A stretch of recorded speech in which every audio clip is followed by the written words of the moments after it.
the way they handle the stiffened element is like this. When you check and this becomes, say, beyond the compact limit, the way you need to calculate QA is that you need to calculate the effective area first. The way they view things is this. If this is too slender, some of the part of this member will buckle, and therefore we can view those parts as useless. So we need to get rid of that part from our cross-section area. And you can look at this part and start calculating how much effective width will remain. And that means this formula will give you how much width of this portion is left after buckling. Okay? For example, if you calculate this,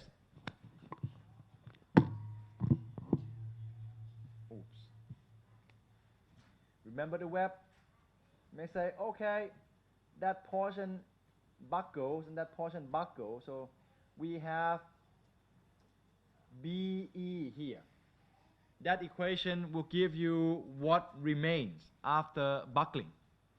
So now you will go back and say, okay, I'm going to have this structure that looks like this, but some portion is gone. It buckles, so we will not take this into, I don't remember exactly how it is going to buckle, maybe in the middle, and BE is here, I don't remember, but the idea is like this, okay? Let's say we have BE left, and then you have the area left, and then the area left.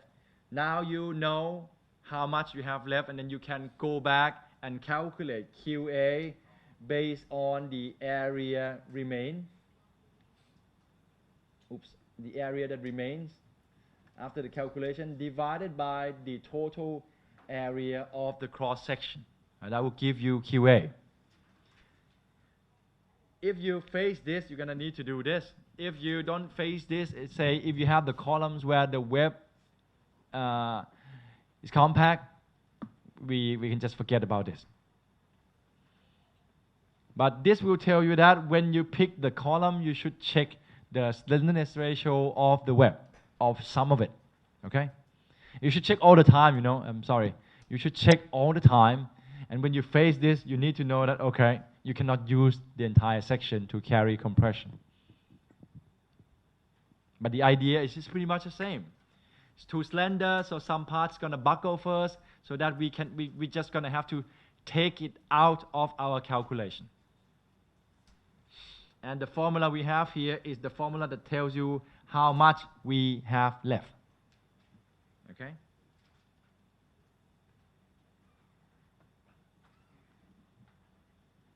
That's the idea. But the stress here, wow. You can use the F critical from the first calculation. So that means you're going to have to calculate the F critical first, okay? Based on Q equal to 1. And then plug F critical into this to get the effective width that remains, okay? And the idea is pretty much the same with this, but different formula. For the hollow steel section, okay? And for the tube. But it seems like for the tube, you can calculate QA right away. But I think I have checked before, but I don't remember exactly. But all the hollow steel section available in Thailand, I think all of them are compact. The limits are way below this level. So we are fine. Okay? Now, let's take a look at the comparison between the old ASD and the common one. We have mentioned this already, that the old one does not extract the Young's modulus out of this formula. So, I don't know what unit this is. But the new one, you have the unitless term, which is easier to use. And for the O1, the way they handle the QS formulas, this is the O1. Again, you can see if you face the O1, you know right away there's no Young's modulus in it. But the new one will have the Young's modulus, which again renders this portion unitless, which is a lot easier to calculate. But I suppose they are the same set of formulas. Okay. For the QA, again, it's the same problem. Okay, the unitless term and without it. Okay, same here. Now, ladies and gentlemen, we're going to get into a little bit more complicated territory. I don't know if you're going to need this, but let's say I'm going to keep talking about this, and if you don't like it and you think, I don't need it, we can just skip it. Now, when I show you a ruler a moment ago, and I told you that was the doubly symmetric section, that we have the axis of symmetry in both axes. The buckling that occurs with that is actually called flexural buckling. This is the official name. It is buckling under compression, yes, but it is called flexural buckling because the buckling shape looks like your member is under bending moment.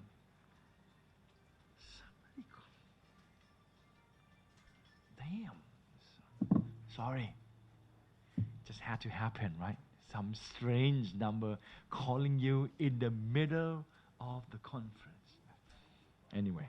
Now, another thing that can happen with doubly symmetric is called torsional buckling, when it's going to twist through the longitudinal axis. Imagining you apply compression here, but instead of going sideways, it's just going to twist like that, spiraling down. But this is very highly unlikely to occur, especially with the hot roll shape. But for build-up sections, you never know, because you can build up some strange shapes. But this one will occur with the doubly symmetric section. The last one is the strange one we call the flexural torsional buckling. Is the combination of the first two. That means it's just going to go sideways and twist at the same time under compression. The section that will have something like this is the singly symmetric section.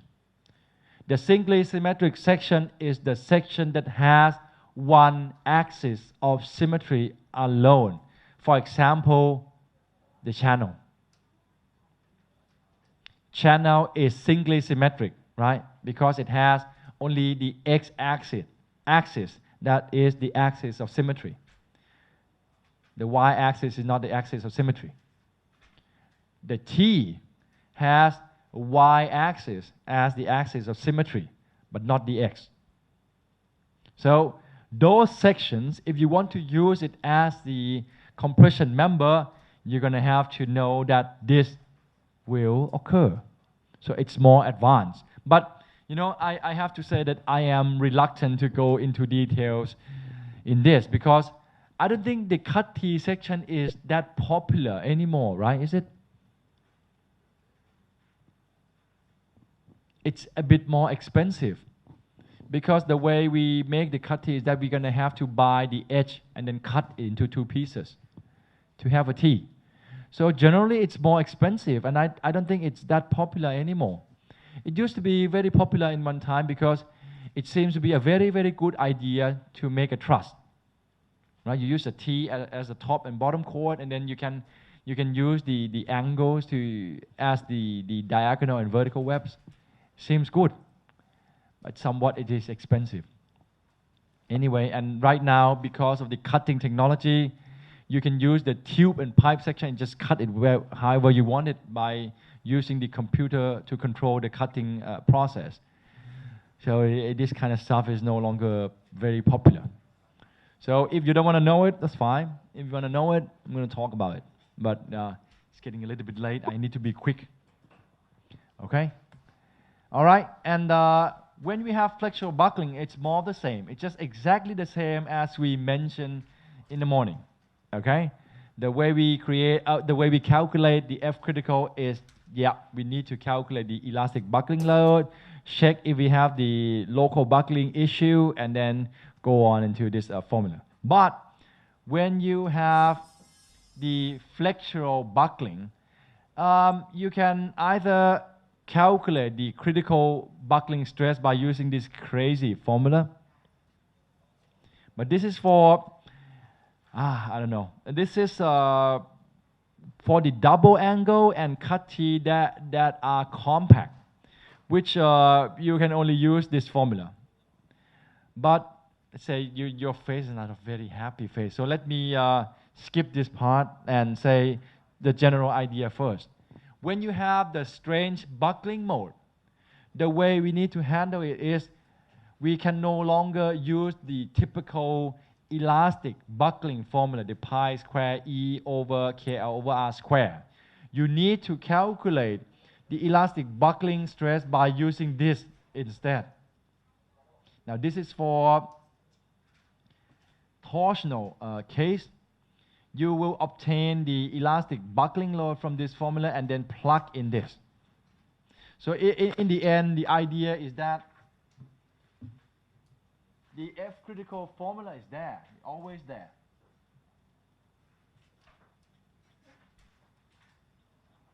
So you have two things, right?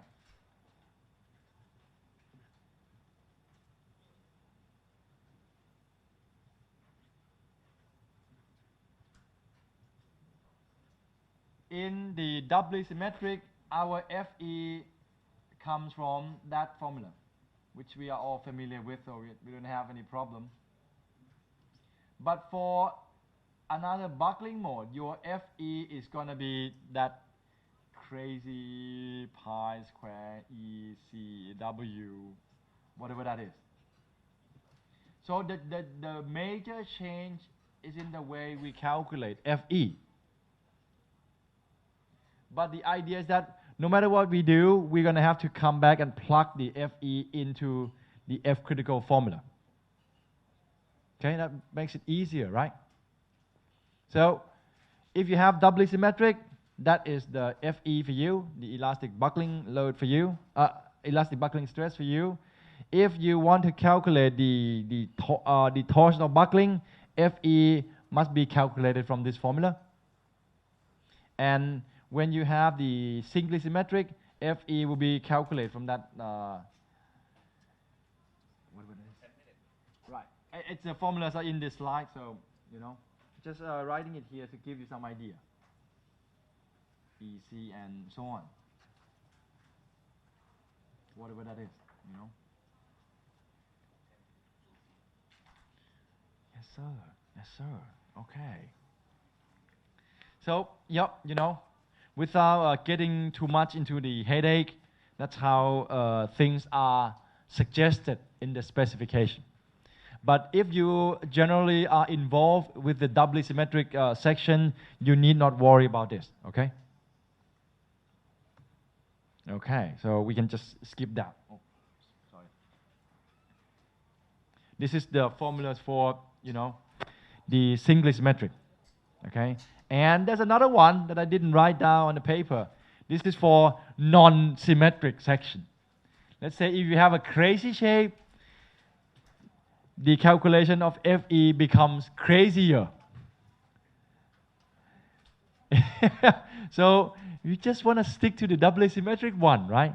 This is for the case that you may have, you know, the shape that looks like a lotus or whatever. So there's no symmetric axis. You're going to need to calculate your Fe from that formula and then plug it in this, you know, end game formula for us. This is the end game. It's a formula at the end, but the difference is how you get Fe. How you get Fe would depend on the shape of your cross section. It's the basic idea, okay? And these are the formulas involved. Just like that. Okay. Now, one more thing I'd like to try to get this because, wow, today I'm supposed to finish the flexural members, and now we are still in the middle of compression members. I better get going fast, right? So I slow down a little bit just to make sure that the English is going on nicely. So anyway, now I think you need to know this. Single angle. Now in general, a single angle is the cross section that we use a lot. It's a very commonly used cross section. And the single angle generally it has a problem because the x and y axis, the common x and y in this plane, they are not the principal axis of the angle. What is the meaning of the principal axis? It's the axis where you have the maximum and minimum moment of inertia, right? For example, the H shape, the typical x and y axis happen to be the principal axis. So that means Ix is the maximum I in the section and Iy is the minimum one, right? But for the angle, nope. The principal axis is somewhere. So in the past, when you design the angle for the compression member, you need to know the principal axis. But generally in the steel table, they have Rx, Ry, Ru, and Rv. And the minimum radius of gyration, which of course means the minimum moment of inertia, is either U or V. So in the past, you can pick the minimum radius of gyration from those four values. Generally, it's either Ru or Rv, and then calculate the F critical and then Fe, the way we do it for the doubly symmetric section. But now, that's the old approach. Right now, because of the fact that the centroid of this angle is in the air, as I mentioned earlier. So whether or not you have tension or compression, you're gonna have the problem with eccentricity in the section, right? The eccentricity means that the force doesn't go through the centroid, okay? So nowadays, they suggest that you modify KL over R before you calculate Fe and F critical. So that means, yes, we still can use the same formulas, but the new method will not use the minimum radius of gyration anymore. Instead, they'll give you this. They'll give you a series of formula to modify the L over R in the buckling direction. For example, I should go to the picture first. Here. Let's say this picture gives you the angle with the gusset. When you attach the angle to the gusset, this axis becomes so strong, right? Because it is attached to the gusset. So this axis becomes weaker. So the buckling should occur around this axis because of the nature of the structure itself. And somehow, right now, the specification will call this axis of buckling the x-axis in the calculation. That's how they define the formula. Now, x here doesn't mean this normal x. It's the axis where buckling will occur. And you need to know this because if you look at the spec, the formula you're going to see, it's just, they changed to RA, right? I forgot to change my picture. Right, now they call it RA, not RX, I'm sorry. So that picture should be, that's less confusing. It should be a axis, the axis of buckling. And now when you calculate this, the R that you use in this equation should be the radius of gyration where the buckling occurs. But luckily for us, in our market, we only have equal leg angles, right? We don't have unequal leg angles. So that means are the same. So you just use either Rx or Ry, plug it in this, you get the new slenderness ratio, and then you use the values from here, plug it in the Fe formula, and then you get the value and plug it in F critical. So, I try this, of course. I'm always curious whether or not this approach and the old approach is different. I tried it before. The thing is that if you have the typical range of the unbraced length, the two approaches should give you quite close numbers. But the major difference is this. You can see very clearly that if your term here is 0, you start with L over R equal to 72. Right? So that's a major difference.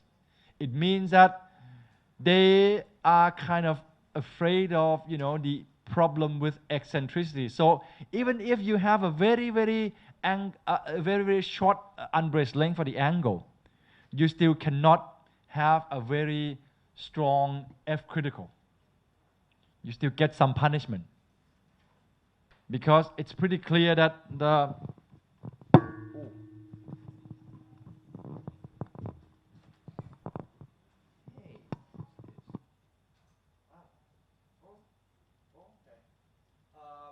if this is 0, you begin with 72 already. So again, I don't think there is anything right or wrong about this if you ask me. Because this is just a suggestion for you to approximate the compressive strength of the angle. So if you prefer the old method, just keep in mind that, if you have a very short angle, you may, say, predict the strength of the angle unrealistically. You get too big a number. But if you have the L over R equal to 100 or so, the two methods should give you the same number, just more or less. I played with that before. Okay? Ooh. Oh, 2 o'clock, right on the mark. And there's one more thing to wrap this up. This is the set of formulas for plane truss, the truss in 2D. And this is the space truss in 3D. We have the different sets of formula, that's all. Okay?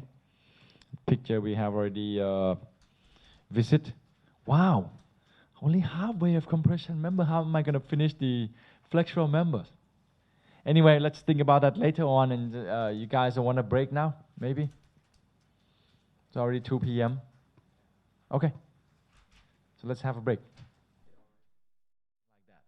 Would you like to know how to handle it, or just, we don't use it anymore? Just a little bit. Okay. Well, the idea of this is what we call the build-up members. Okay, the build-up member is, as the name suggests, the member that is built from more than one section. In this case, our built-up member is made of 2 angles. It can be made of 4 angles to form a cruciform. You can put 2 H's together. You can put 2 channels together. And the main idea for putting sections together is that you need to make sure that when they carry the load, they do it together. That's just one thing we need to know, okay? And when we try to, I think the microphone was on the left, right? Somebody moved it.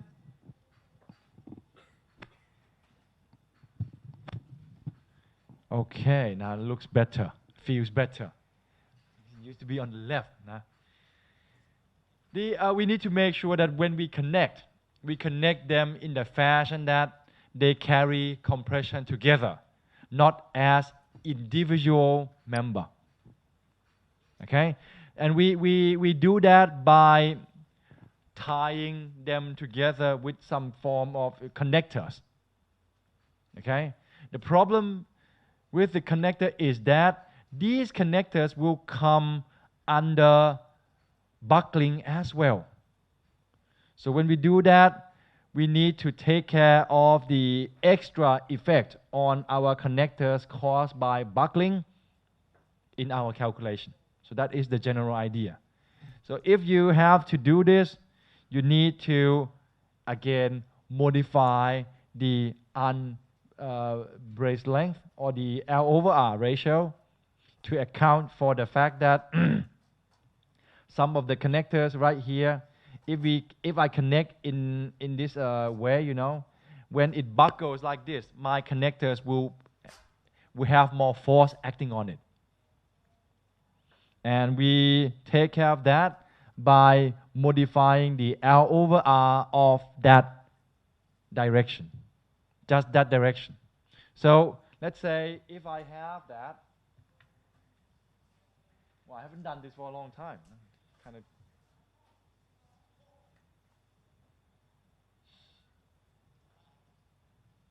When I have the section like this, naturally I should connect them in this direction, right? With bolts or with whatever.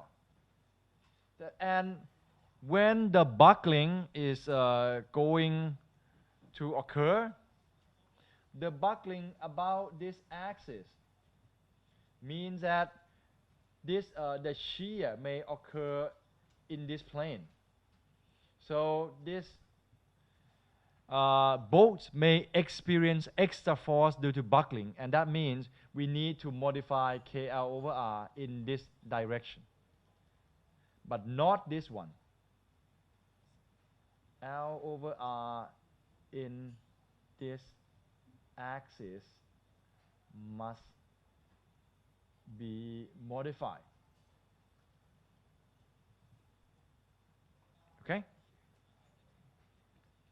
But not that axis. This axis is okay. And we modify that. Oops. Right. By using that formula. Okay? And the A over R becomes the ratio of, you know, the distance between each connector over the R that's a radius of gyration of one member. That's it. And the L over R here, another one is the slenderness ratio in the buckling direction. That's all. And it depends on how you connect them. We have two more formulas to account for the modification. Okay. The first one is for snug tight. That means just a typical bolted connection. Just tighten them, and then they call it snug tight connectors. And this is for welding or pre-tension bolts. Okay, we have a different modification. And another one very important thing, aside from the modification, is this. This is the key factor to make sure that your members will act together as one compression members. You need to keep the ratio A over R. A is, of course, the distance between each connector, divided by the R of one member, less than 3/4 of the governing slenderness ratio. This is just to make sure that, say, if you have the double angle, the two angles behave together. That's all. Okay, so that sums up the general idea of the compression member, and we can move on quickly from now if you don't have any question. This is again the comparison between the OASD and the new LRFD. The OASD is pretty clunky if you look at the formula. Ooh, so if you still want to use that, that's fine by me, you know. But again, I think this formula may be easier for you if you use the slide rules, because the slide rules cannot calculate that one. It's exponential. But it probably can do this. But this is pretty similar, you see that? See? Pi square E over L over R square, that's FE, right? This 12 over 23 is, say, that number divided by factor of safety. Because the OASD doesn't show you the factor of safety. So I'm sure if you divide this or multiply this by 0.6, you're going to get that number. Simple as that. You can punch it now if you want. But you can do it yourself, right? Okay. Well, I don't know why this comes first. I just a bit strange. I don't know if I... One moment, please. Because I click a lot before that, so I may... See, I must have moved some slides. I just need to reopen it. It looks strange. Right. I moved the picture. Now, I'd like to give one quick example of how we should handle the truss.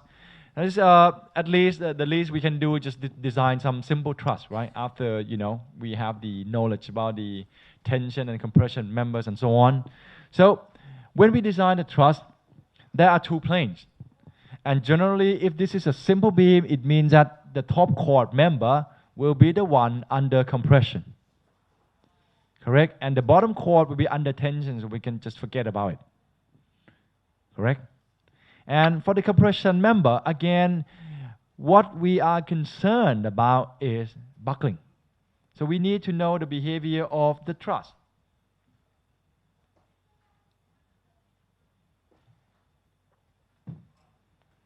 Okay, right here, if this member is going to buckle up and down in this vertical plane, the installation of these vertical and diagonal members would prevent your member from moving up and down. So this becomes the unbraced length of the member in this plane, right? Correct? So that's it to say, if I move on to the next picture, that's not a very good one. Do we have a better picture than that? Like this one. If the buckling will occur in this plane, your member can only buckle among the connecting points, right? So this becomes the unbraced length in this plane. The plane there's the same plane as the screen.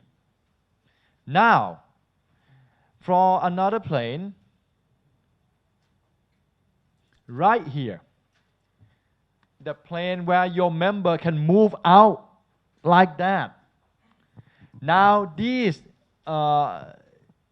vertical and diagonal members cannot help, because they are in the vertical direction like this, right? So when it wants to buckle out of this plane like this, out into you or into the back, the only helping hand that they're going to have is from the members in this direction. So generally, if this truss is part of the roof, it means that the purlins, you know what the purlin is? แปรนะครับนะ The purlin will be the ones who can help prevent your top chord from buckling out of plane. So when you consider the unbraced length, generally it's very natural for the buckling up and down, in this plane. The panel distance, each of this we call panel. So this becomes a natural unbraced length, the panel length. But for this outer plane, it depends on how many lateral members you have in helping preventing your truss from moving out of plane like this. So in general, we design the truss in a way that you have the panel equal to the spacing of the purlin. In that case, the unbraced length of both axes become equal. But from time to time, you may have, I may have the purlin here, I don't have it here, I have it there. Or for this particular picture, the unbraced length for this outer plane becomes the distance from this point to that point. So now you know why in the big roof system they have the sub truss, just to help prevent the movement of this out of its plane. So So now this is just the idea that I want to convey to you. This is how we handle the trust system properly. Okay? Crystal clear, right? Okay. And I have a design examples where I may just go over it for one or two because I don't think I need to go over every example. You can do it yourselves and just to save some time as well.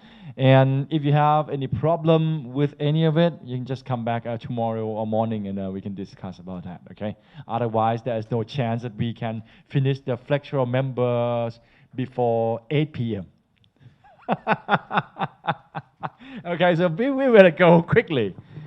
All right, so let's say I have a example of the system